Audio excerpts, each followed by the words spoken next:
I want to feel in every aspect of my whole physical being the truth of this world around me and the truth of myself. That's what it's meant to be. So when that starts happening and you really start to go, wait a minute, I'm paying attention. Wait a minute, maybe I do want to listen to myself. Maybe I am intuitive. Then your body-based chakras, right? The root chakra sits in the base of the spine. And this is the place that holds your immune system. Right? So people who like crack their tailbones or fall on their tailbones, a lot of that is about reshaping their idea of where they belong in their life and their root belief value system, like how they belong in their family of origin. It's all family of origin and work stuff, right?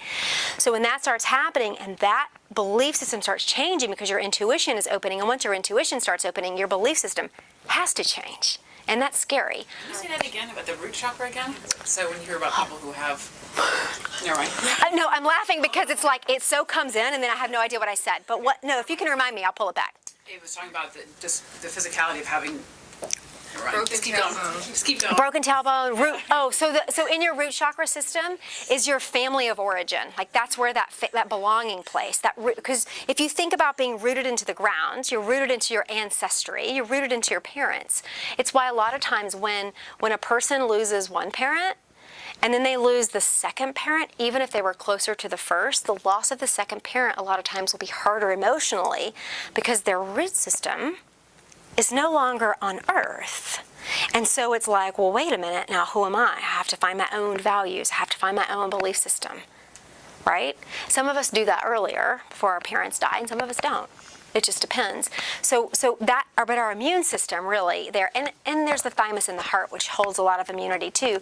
But they really are congested in those places. So as we start to shift and change those values and those beliefs, and we come into something different, our body goes, well, wait a minute, I have a whole lot of old cells that hold all this information that we don't need anymore if we don't believe that. So we start shedding, and we shed through mucus, we shed through blood, we shed through illness, we shed virus, we shed bacteria, like all these things that the body holds and hangs on to. When we don't need them, they start clearing out. As they're clearing, they're going to cause symptoms. So, like, if your tailbone hurts frequently, does that mean that you focus on your, like, root chakra? I would, yeah. Okay. Mm-hmm. Or, like, find a softer seat. Right. No, but really, yeah. So, Right, yes. think about your root belief system. What do your parents believe, or what do the people who raised you, what does your family believe that you may not want to hold that belief anymore? There may not be, but is there something? Or is there a societal belief? Because that can also be where we tap in a root way.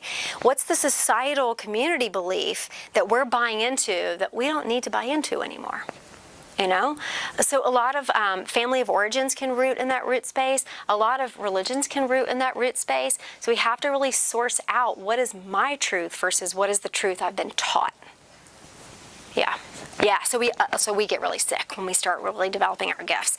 That year and a half I traveled, oh my God, I remember somebody on Facebook, an old student I had that wasn't arrested, I remember her saying, are you okay? You're sick like every 10 days. And I'm like, oh, I am. I better stop posting that. Because I was just like sick all the time because that's what was happening is my body's like trying to get rid of all the stuff it didn't need anymore.